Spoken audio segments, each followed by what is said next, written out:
nuestra serie. Vamos a empezar esta serie de Apocalipsis. Se las vengo prometiendo desde que estamos, creo que en la main. Les venía prometiendo esta serie de mensajes. Nos vamos a llevar un buen rato, no solo un mes, nos vamos a llevar yo creo que 3 meses o un poquito más en esta serie de Apocalipsis. Y vamos a empezar a ver este estudio, porque estamos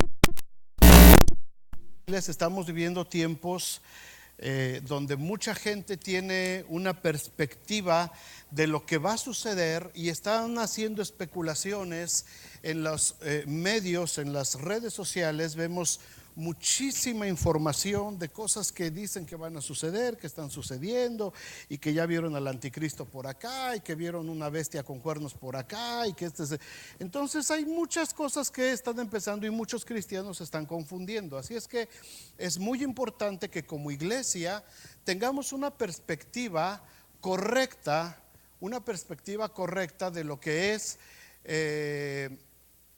el tiempo de la consumación de los tiempos. ¿Qué es lo que va a suceder? ¿Qué es lo que viene más adelante? Y de eso nos habla precisamente el libro de Apocalipsis. Así es que vamos a empezar a verlo, y vamos a empezar a ver algunas, a tratar de entender algunas de estos grandes temas que tiene el libro de Apocalipsis. Pero les voy a pedir que, a ver si para la próxima semana, los que quieran, por supuesto, tráiganse una libretita, tráiganse una pluma y tomen notas. No va a ser un tema muy fácil, no es algo así muy tranquilito, no es algo muy así es que de pronto su mente como que se va a querer desconectar.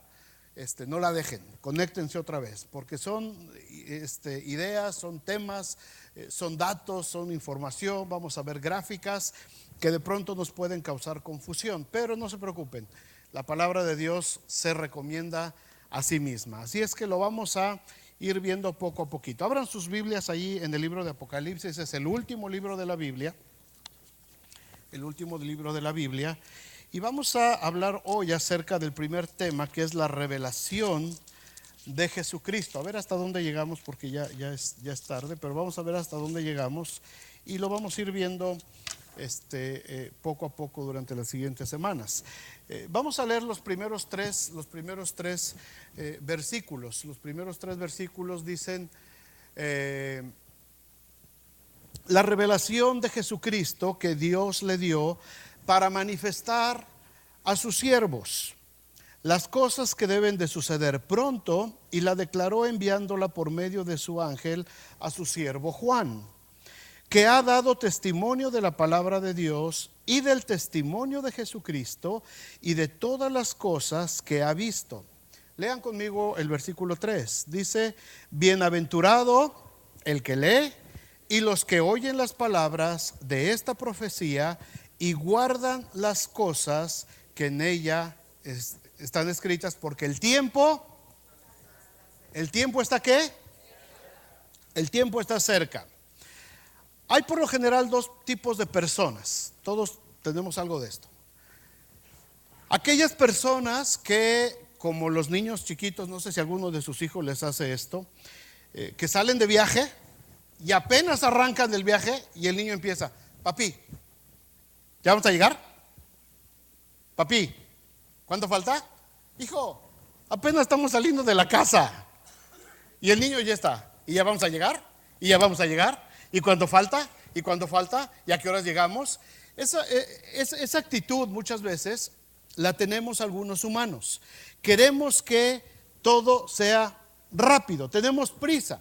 El niño chiquito ya se quiere convertir en adolescente porque él ve que los adolescentes empiezan a tener un poquito más de libertades. El adolescente ya se quiere convertir en joven, ya quiere tener 18 a 21 años para tener ciertos privilegios que la sociedad le da.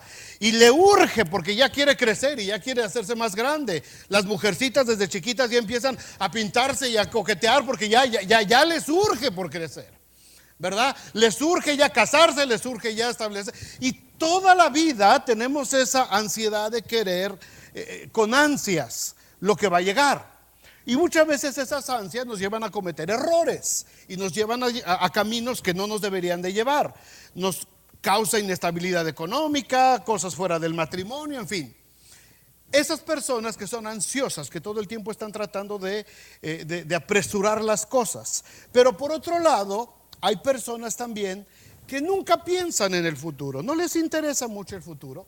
Están enamorados de sus propias actividades actuales, de sus amistades, de su tiempo de familia, sus logros personales, placeres del mundo. Para ellos las experiencias actuales son bellas y cualquier cambio de esa rutina les representa peligro.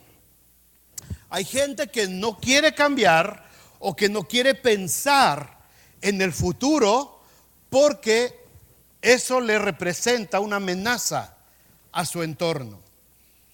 Oye, te vas a meter a la universidad y entra el miedo. Es que no sé si la voy a hacer y mejor prefiero ni siquiera pensar en eso. Oye, vas a tener hijos, es que no sé si voy a poder ser buen padre y mejor no quiero ni pensar en eso. Oye, ¿te quieres casar? ¿Te quieres esto? ¿Quieres el otro? ¿Quieres arriesgarte? ¿Quieres iniciar tu negocio? Pero el cambio de su comodidad le representa una amenaza. Sin embargo, hermanos, la perspectiva más equivocada acerca del futuro, escuchen bien esto, no es la que nosotros vemos o la que nosotros consideramos a 60, 70 u 80 años que dice la Biblia que vamos a vivir, y hasta ahí termina nuestra vida. Mucha gente, incluidos muchos cristianos, pasan su tiempo solamente planeando, solamente vislumbrando hasta dónde va a terminar su vida y no ven más para allá. Estamos viendo solamente trabajar porque me voy a hacer viejito y cuando me haga viejito necesito una vida más o menos estable, me tengo que jubilar y ¿quién me va a mantener? Estamos pensando solamente en el término de la vida. Y está bien que nos preocupemos por el futuro, pero el futuro nuestro no solamente es hasta que nos muramos. Esta vida que estamos viviendo ahorita es solamente la antesala de lo que la Biblia llama la eternidad. Ahora, ¿cuánto dura la eternidad? Una eternidad, no tiene fin, ¿verdad? Nuestra vida física aquí en la tierra, ¿cuánto dura? Dice el salmista, 70, 80 años y con todo ya es molestia y trabajo. Los 50 y tantos ya nos truena todo. Se pone uno crujiente, ¿verdad? 80 años, no, ya, 90 años, ¿verdad? A veces vemos gente ya 90, no. Por ahí alguno que otro aventado le cae a los 100, pero dices, no, pobrecito, en lugar de festejarle, mejor hay que animarle, ¿verdad? Que se vaya a la luz. Ok. ¿Cuál es nuestra perspectiva de vida, hermanos? Cada uno de ustedes, y desde los chicos también, qué bueno que se quedaron los chicos de la CIA, piensen, ¿qué es lo que están pensando de aquí en adelante? What are you thinking about your life from here and on? ¿Qué es lo que estás pensando? ¿Hacia dónde vas? ¿Hacia dónde te diriges? ¿Qué son tus planes inmediatos?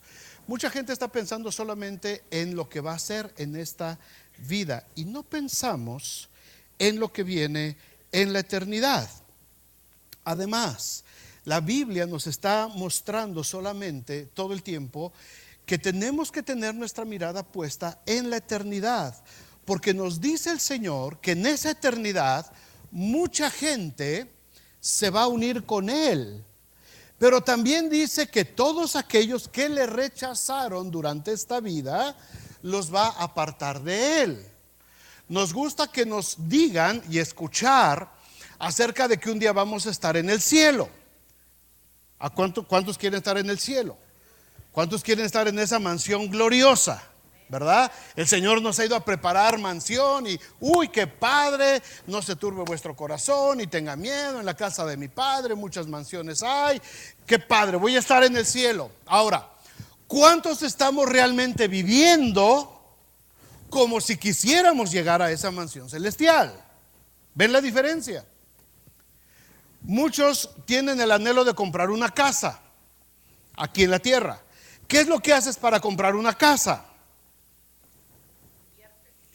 Inviertes, pero ¿qué cosa es lo que inviertes? Por lo que ahorras. ¿Y qué cosa es lo que ahorras? Lo que ganas. ¿Y qué cosa es lo que ganas? lo que trabajas, lo que te desgastas, lo que le estás mete y te privas de esto y te privas del otro porque quieres juntar y juntar y juntar para el down payment que te piden el 20%, ¿verdad? De la casa. Y ya lo tienes y ya vas y cierras y estás bien feliz y sopas, estás enganchado por los siguientes 30 años de tu vida. ¿Y qué tienes que hacer esos 30 años? Camellarle porque tienes que pagar. Tenemos una mansión en el cielo, gloria a Dios.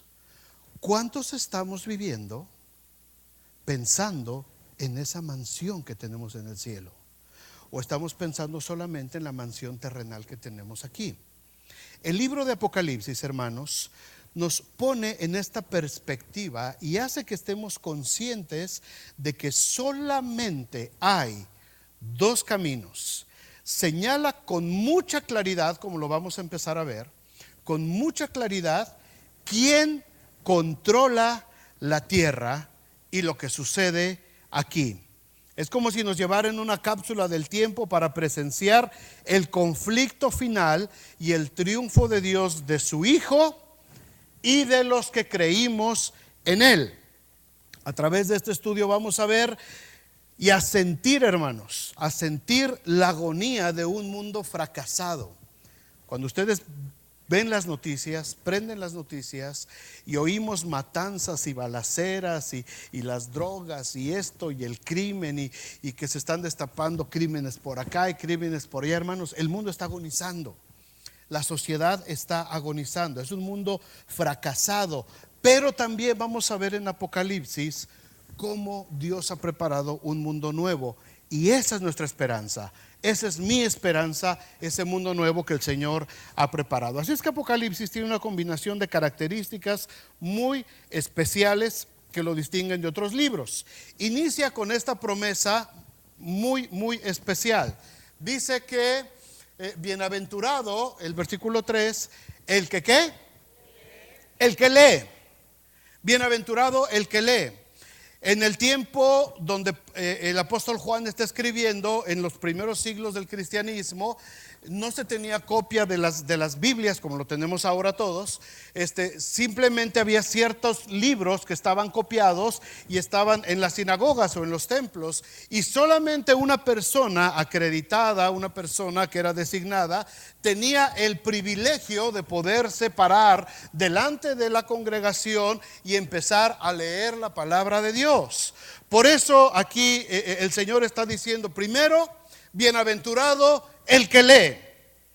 ¿Quién creen que está llevando la mejor parte de este estudio de Apocalipsis? Yo. Porque esto yo se los voy a estar compartiendo, un estudio más o menos en 1 hora cada semana. Pero para esa hora yo me estoy metiendo casi 20 horas a la semana a estudiar Apocalipsis. Así es que, ¿quién se está llevando la mejor parte? Pues yo. Bienaventurado el que lee. Pero si tú te metes a estudiar, si tú te metes a leer, gracias a Dios todos tienen una Biblia en su casa. Amén. Y si no, ahí está la biblioteca. Ya se acabaron las Biblias, por cierto. ¿Todavía quedan? Esas Biblias son para, lo que se gane de esas Biblias es para nuestro edificio. Así es que todavía está ahí, comercial aparte. Bienaventurado el que lee. Pero dice también, ¿y quién más es bienaventurado? Los que oyen.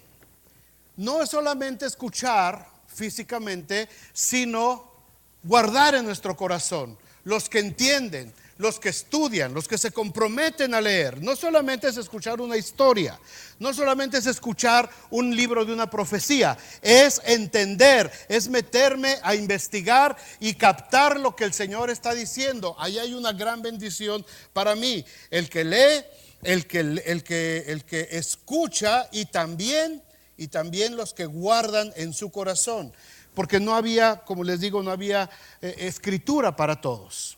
Así es que nosotros tenemos la bendición de tener la escritura. Las visiones y profecías de Apocalipsis, hermanos, siempre han intrigado a los lectores de todo el mundo desde el primer siglo. Muchos lo han estudiado para tratar de descifrar, profecías que contiene, se han hecho películas, Hollywood ha hecho infinidad de películas así muy misteriosas de lo que va a suceder, del anticristo y cosas así, ¿verdad? Mucha gente ha buscado cuáles son las claves para interpretar el Apocalipsis, pero no es que haya grandes claves, no es que haya grandes cosas para estudiar el libro de Apocalipsis. Fíjense lo que dice el apóstol Juan en el primer versículo. El primer versículo que estábamos viendo ahí, perdón, me regresé, ahí está. Dice, la revelación de Jesucristo que Dios le dio para manifestar ¿a quién? A sus siervos. ¿Qué son los siervos? ¿Qué es un siervo? ¿Qué era un siervo? Un esclavo, un sirviente, alguien que servía a un amo más poderoso. Así es que cuando aquí habla acerca de que es su siervo, dice, y la declaró enviándola por medio de su ángel a su siervo Juan, para que le escriba a los siervos. Hermanos, si queremos entender un poquito acerca de lo que el Señor habla en su profecía, Juan nos está dando a entender que la clave para entender este libro es ser siervos de Dios, obedientes, entregados al Señor. De esa manera vamos a poder entender lo que Él está diciendo. Juan dice que esto es muy importante por una razón, porque el tiempo está cerca. ¿Cuántos hoy se levantaron esta mañana, dieron gracias a Dios y le dijeron, Señor, el tiempo está cerca? A lo mejor nadie, ¿verdad? ¿Por qué? Porque no es algo que lo traemos en nuestra ecuación de todos los días. Estamos más preocupados por, Señor, gracias porque hoy va a haber menudo, o gracias porque hoy va a haber gorditas, o gracias porque hoy me vas a llevar a los chinos a comer, ¿verdad? Señor, dale gracia a mi papá, dijeron los muchachos hoy, ¿verdad? Para que nos lleve a las hamburguesas. Pero casi no pensamos en, Señor, el tiempo está cerca. Señor, ¿qué pasaría si vinieras hoy? A lo mejor dijimos, hoy no voy a la reunión, estoy muy cansado, y el pastor la hace tan cansada. Hoy me quedo aquí lo veo, al fin que lo veo desde mi, ¿verdad? Desde mi teléfono celular, lo veo aquí. No es igual, no es lo mismo. Tenemos que estar aquí. La próxima vez que haga carne asada me pongo Facebook Live y los invito a todos. ¿Me entienden la alegoría? Ok. Ahí me ven haciendo mi carnita asada y a ver si les sabe igual. Nos levantamos todos pensando en lo inmediato, en lo que vamos a hacer hoy. En la ecuación de los muchachos, de los jóvenes, está quizás la escuela, la novia, el novio, lo que van a hacer, sus deportes, sus actividades escolares, lo que tengan que hacer. Pero muchas veces no está en nuestra ecuación de todos los días decir, el Señor viene hoy, el Señor puede venir hoy, el Señor puede venir en este momento. Así es que por eso es importante que entendamos que Apocalipsis nos está marcando que el tiempo está cerca. Y alguno dice, si lo escriben hace 2000 años. 1000 años son como para el Señor como el día de ayer que pasó, y como una de las vigilias de la noche. La vigilia de la noche tenía solamente 4 horas. Así es que para el Señor 2000 años no son nada. Él puede aparecer en cualquier momento. El Nuevo Testamento, hermanos, nos enseña que los creyentes tenemos que vivir siempre en la culminación de los tiempos. Aunque hayan pasado muchos años, desde el punto de vista divino, el Señor está cerca. Vayan conmigo a Romanos 13:11. Romanos 13:11 dice, y esto, dice el apóstol Pablo, conociendo el tiempo, que ya era hora de levantarnos, ya es hora de levantarnos del sueño, porque ahora está más cerca de nosotros nuestra salvación que cuando creímos. La noche está avanzada y se acerca el día. Desechemos pues las obras de las tinieblas y vistámonos las armas de la luz. Hermanos, el cristiano tiene que vivir todos los días caminando en la orillita. Aquí está ya la eternidad, la venida de Cristo. Esta es la vida actual.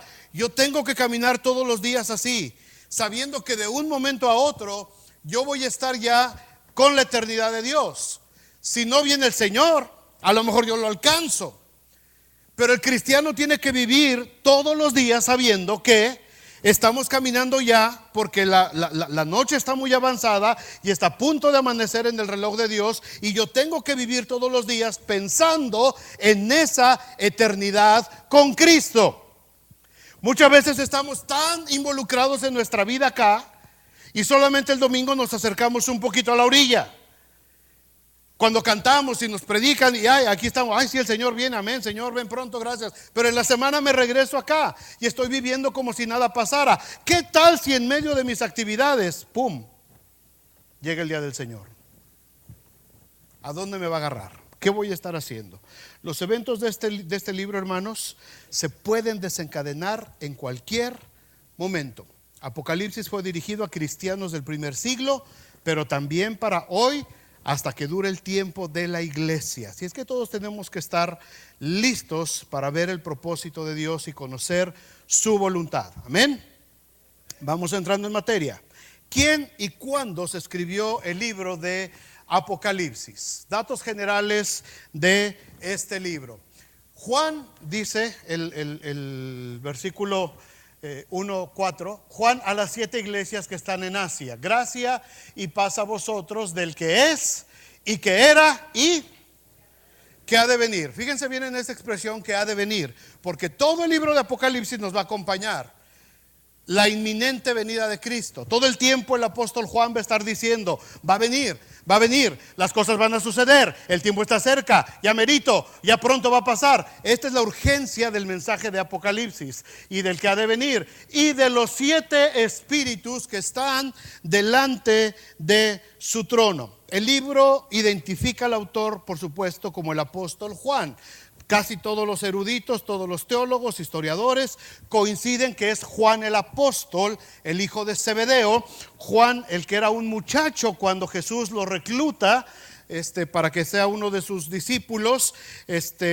Y Juan se integra al grupo de los 12 discípulos. Este es el mismo Juan.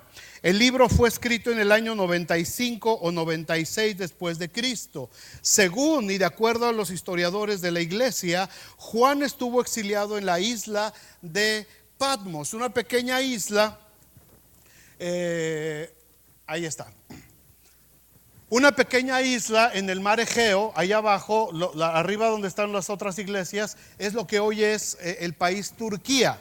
Turkish, ahí está Turquía, y allá abajito, perteneciente a las islas griegas, está una pequeña isla rocosa que está ahí, una foto junto. Esa ya está muy bonita ahora, ¿verdad? Ya es turístico y todo eso. Pero la isla de Patmos es una piedra, es un islote, solamente es una piedra grandota.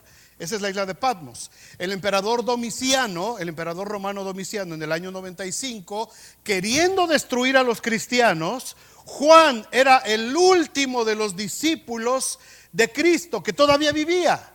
Juan tenía ya más de 80 años y era el único que quedaba con vida. Todos los demás apóstoles habían muerto ya bajo martirio. Todos habían sido mártires. Pedro había sido crucificado de cabeza, otros habían sido cortados a la mitad, otros habían sido atravesados por espadas. Juan era el único que sobrevivía y Juan es desterrado.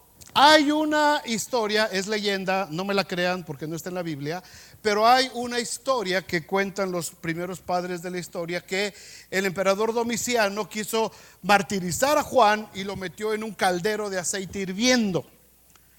Pero cuando lo sacaron vieron que no le había pasado nada. Entonces, como no lo pudo matar, lo desterró a la isla de Patmos. No lo crean, es solamente una historia. No sabemos si pasó o no, algún día lo sabremos porque el tiempo está cerca y vamos a saber si fue así. Pero lo que sí es cierto es que fue desterrado a la isla de Patmos. Imagínense a este hombre, 80 y tantos años de edad, hace más de 60 años que Jesús se fue. Hace más de 60 años, cuando en Hechos capítulo 1 el Señor asciende a los cielos y dice que los discípulos se quedaron viendo cómo se iba el Señor a los cielos en las nubes, y los ángeles junto a ellos les dijeron: este mismo Jesús que ha sido tomado de vosotros arriba en el cielo, así vendrá como lo habéis visto ir al cielo. Más de 60 años ya pasaron de esa escena. ¿Quién de aquí tiene? Bueno, no los voy a balconear, pero si alguien de aquí tiene más o menos 60 años de edad. No, nadie. Un héroe. Okay. Acordarse de lo que había hace 60 años atrás, sí nos acordamos, pero como que ya muchas imágenes se van perdiendo, ya no es lo mismo, ya tenemos recuerdos vagos de cosas que pasaron, de situaciones, de caras, de rostros, pero ya la cosa pasó. Ahora, imaginen al apóstol Juan. Es un ancianito, y él está en esa isla exiliado por causa del testimonio de Jesucristo. Así es que el autor es Juan. Apocalipsis fue descrito en una época en que muchos cristianos, hermanos, vivían amenazados por las autoridades en diferentes partes del Imperio Romano. Los querían presionar a toda costa para que se retractaran de su fe en Cristo. Había una persecución terrible en contra del cuerpo de Cristo.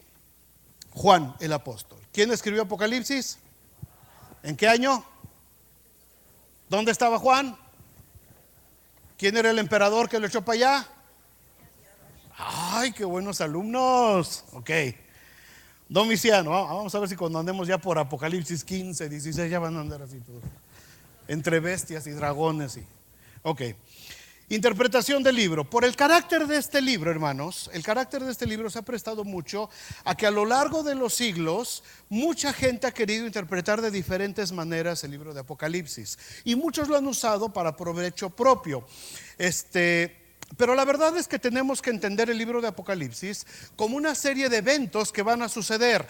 No sabemos de qué manera tan literal, porque el apóstol Juan está usando un lenguaje muy alegórico, simbólico. Él está describiendo cosas que en su lenguaje él no entiende, no comprende. Así es que cuando empecemos a estudiar el Apocalipsis, nos vamos a encontrar que todo el tiempo Juan está usando las palabras era como o era semejante a. ¿Por qué?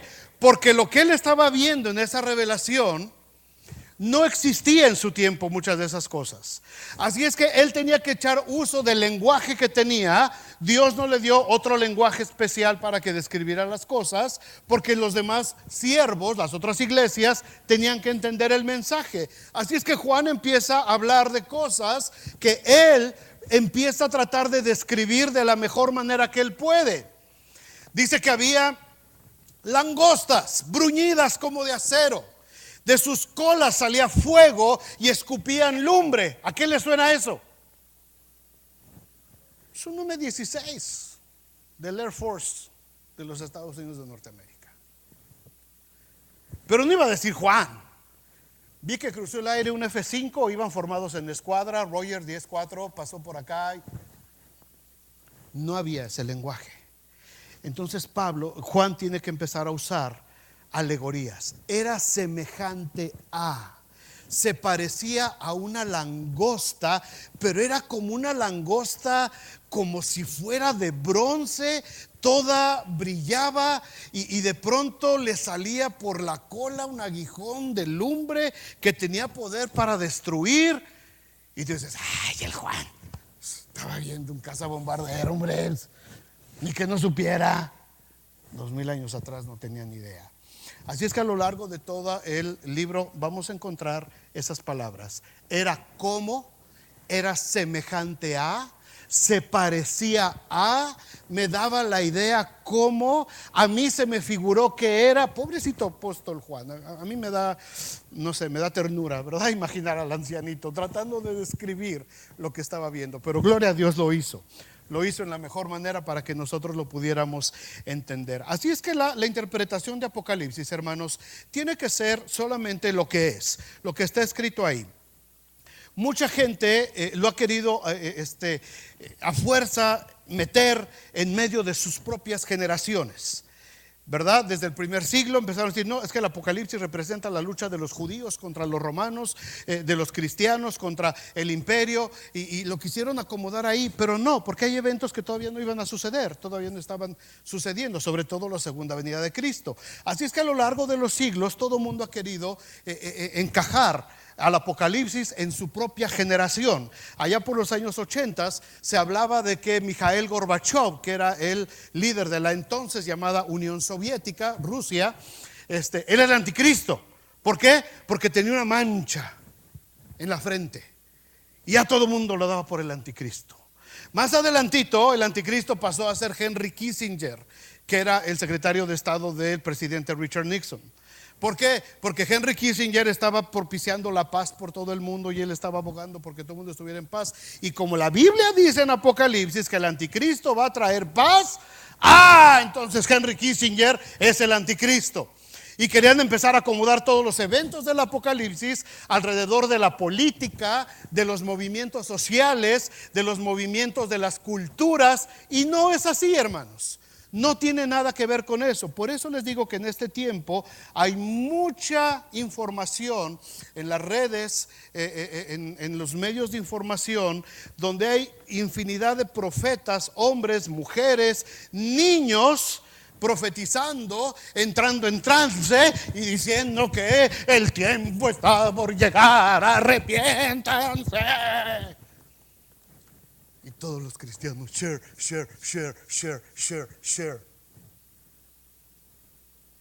Mirad que nadie os engañe, dijo Jesús, Mateo capítulo 24. Mirad que nadie os engañe, porque se levantarán falsos cristos y profetizarán en mi nombre y querrán venir en nombre mío, pero nadie sabe la hora. Nadie sabe la hora. Ni aun los ángeles del cielo, sino solamente mi Padre que está en el cielo. Nadie sabe la hora. Así es que dice, mirad que nadie os engañe, porque se van a levantar falsos cristos, se van a levantar falsos profetas. Todo el mundo va a decir, ya está pasando, el Apocalipsis está aquí, está llegando. No, Señor. ¿Cuándo va a llegar? Cuando el Señor lo tenga designado que llegue. ¿Ok? Esa es la posición del cristiano. El presidente de ahorita, no, tampoco es el anticristo. El de México, tampoco. Nadie puede decir, ahí está o aquel es. ¿Va a ser un sistema económico? ¿Va a ser un sistema político? No sabemos, porque Juan lo describe como algo que no le puso nombre, no le puso fecha. Es algo que va a suceder. Mirad que nadie os engañe. Así es que lo que va a pasar en el libro de Apocalipsis, va a pasar, hermanos. Punto. ¿Cuándo? No sabemos. Vamos a ver qué es lo que va a suceder en este libro. El propósito del mensaje que tenemos del libro de Apocalipsis. Las profecías desde el tiempo de Adán, Abraham, los profetas, hicieron gran impacto en los hombres en su momento y en todas las generaciones posteriores. Las profecías nos enseñan acerca del carácter de Dios. La profecía revela la manera en que Dios va a resolver el problema en que vive la humanidad. Sí saben que estamos en problemas, ¿verdad? Saben que la inseguridad está increíble. Saben que las agendas en todo el mundo, en todos los gobiernos del mundo, las agendas que están tendiendo hacia la destrucción de la sociedad se están aprobando por todos lados. Estoy hablando de la agencia, del lobby o del movimiento gay, por ejemplo, de la homosexualidad, se está levantando por todos lados, ¿verdad? ¿Cuál es el propósito de esto? Darle derechos a las personas que tienen diferente preferencia sexual. No, hermanos, no. Ese no es el propósito. Esa es la cara, esa es la pancarta, eso es con lo que salen. El propósito debajo de eso, el propósito es destruir la base de la sociedad, que es la familia instituida por Dios en el huerto del Edén. Así es que todo lo que tenga que ver con Dios, Satanás lo va a querer destruir de una o de otra manera. Así es que va a presentar todos sus movimientos, va a presentar todas sus cartas para empezar a destruir todo este asunto político que se está viviendo en muchos países. ¿Cuál es el fin? Destruir a la sociedad. ¿Cuál es el fin de todo esto que está pasando? Antes, no sé, bueno, hace 6 años que yo llegué aquí, ustedes tienen más. Pero yo al principio yo no oía tanto muerto y tanto balazo aquí en la ciudad. Siempre ha habido. Pero como ahora, y estamos hablando de un pueblo chiquito de 100,000 gentes. En los últimos años, ¿cuántas masacres hemos sido testigos ya nosotros? Los chicos que ya están ahorita aquí entre nosotros, de cuántas masacres hemos sido testigos que han sucedido. Gente loca que con un rifle, con una metralleta, lo que sea, fácil, y con la mano en la cintura mata 10, 15, 20 gentes, 50.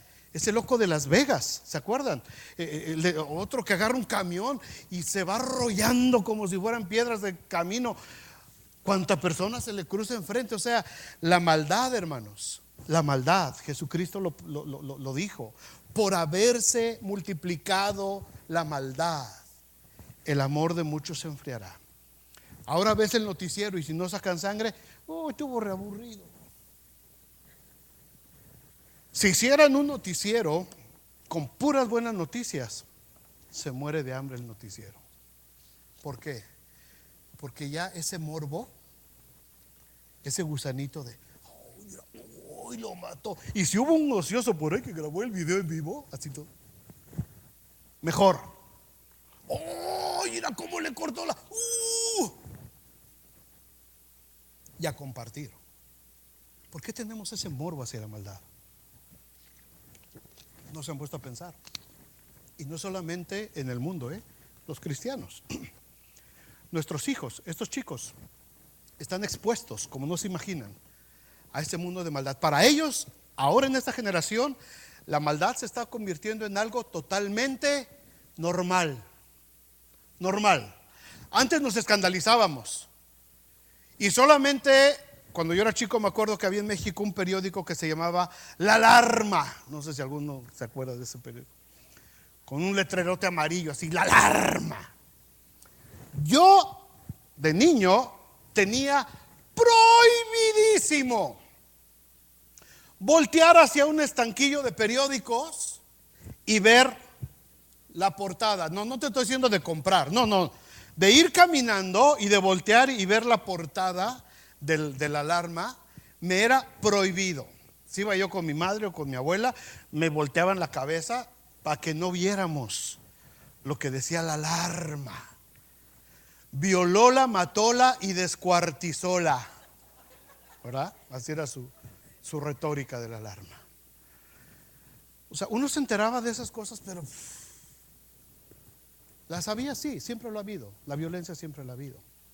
Pero ahora, a la hora de las noticias, a la hora de familiar, donde los niños están viendo televisión, te sacan descuartizados, te sacan descabezados, te saca de todo. ¿Por qué? Porque la maldad se está convirtiendo en algo normal. ¿Por qué? Porque el tiempo, hermanos, está cerca. ¿El tiempo está qué?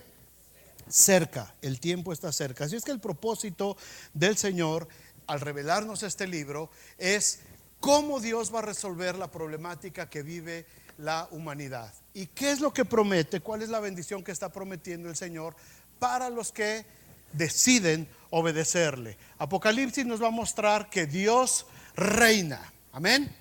Dios reina, que inevitablemente lleva a la historia hacia un final, hacia un lugar que Él ya tiene destinado, y que Él va a hacer justicia de todos sus enemigos. Eso es lo que nos enseña básicamente Apocalipsis. Estas visiones, hermanos, nos aseguran, y esto lo podemos dejar para nosotros, que aun cuando estemos nosotros en la época más terrible de nuestras vidas, Dios está en su trono y Él sigue teniendo control de todas las cosas. Cuando veamos los eventos que se empiezan a desencadenar, tú puedes decir, esto se salió de control. No, Dios tiene control. Esas situaciones difíciles que todos estemos pasando en nuestras vidas, hermanos, Dios sigue teniendo control.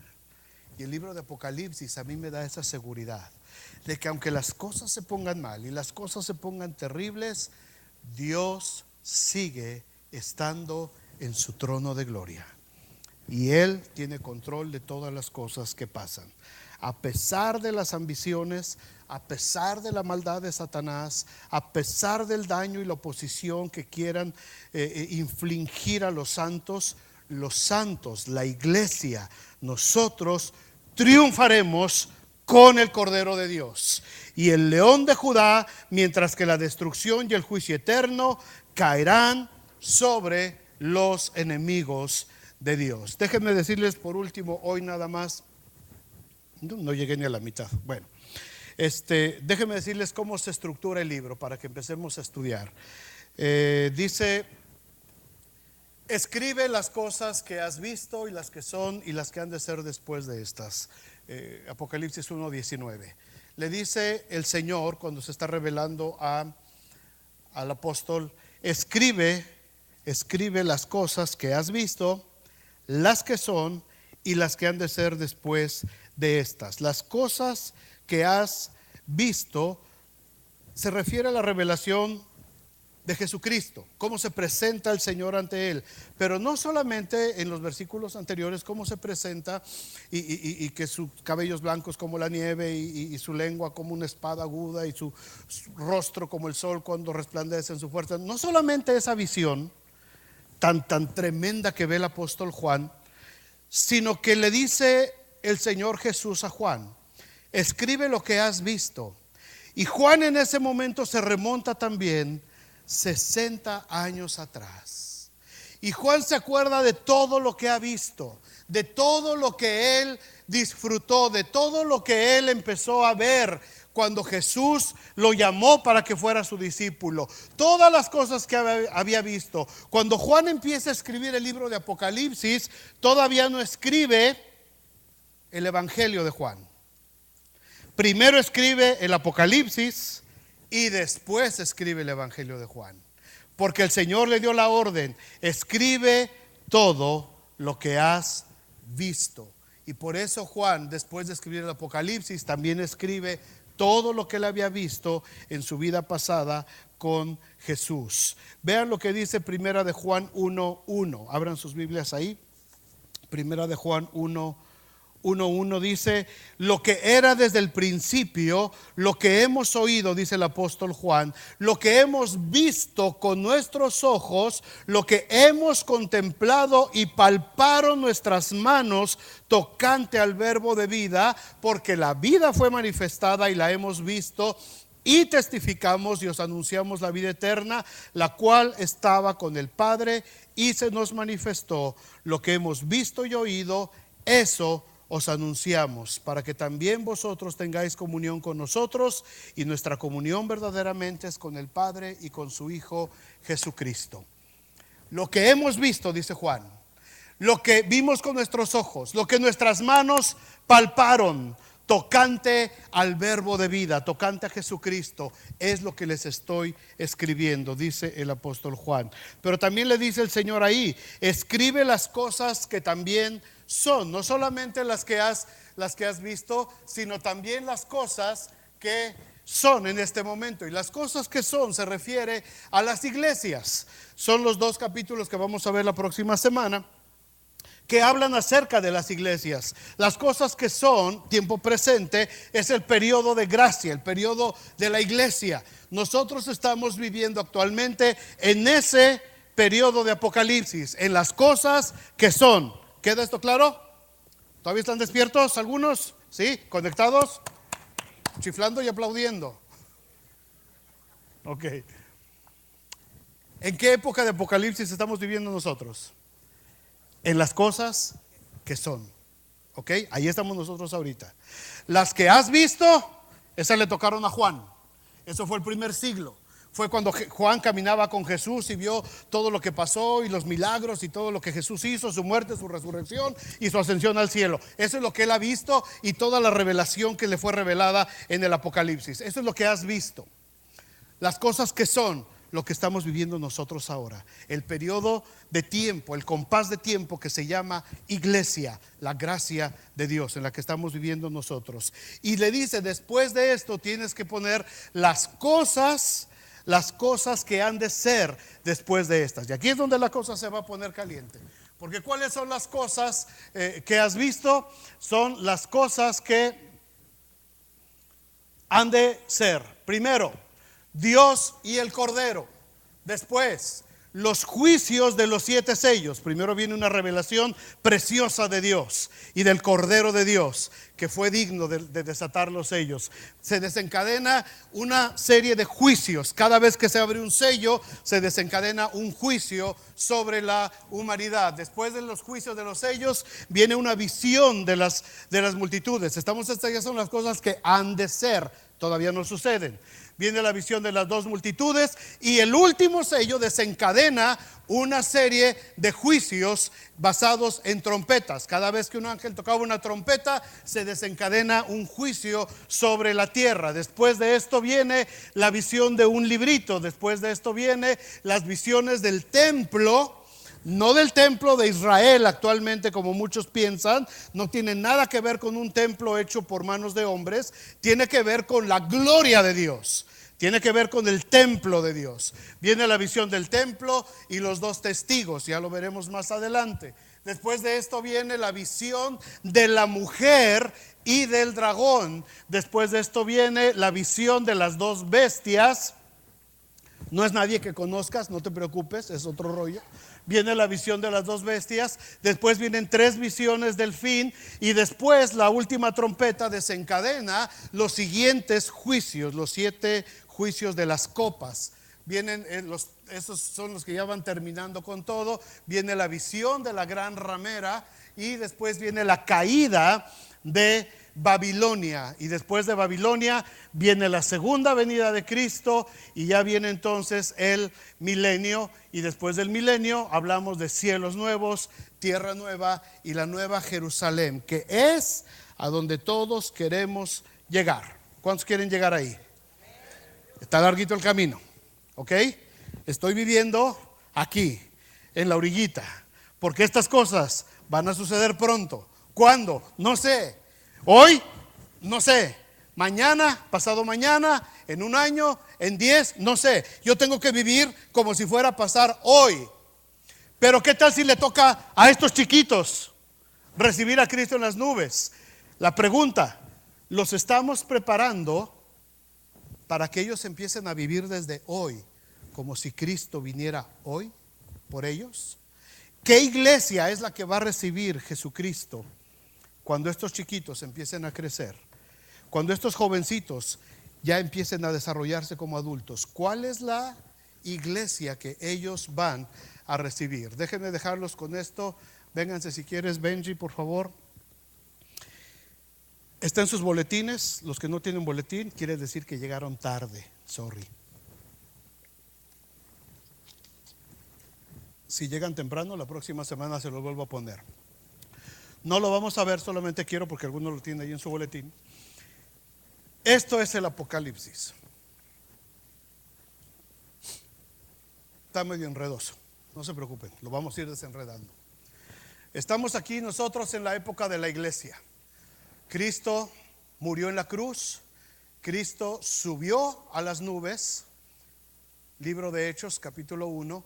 Este periodo que dice época de la iglesia, ahí es donde estamos nosotros.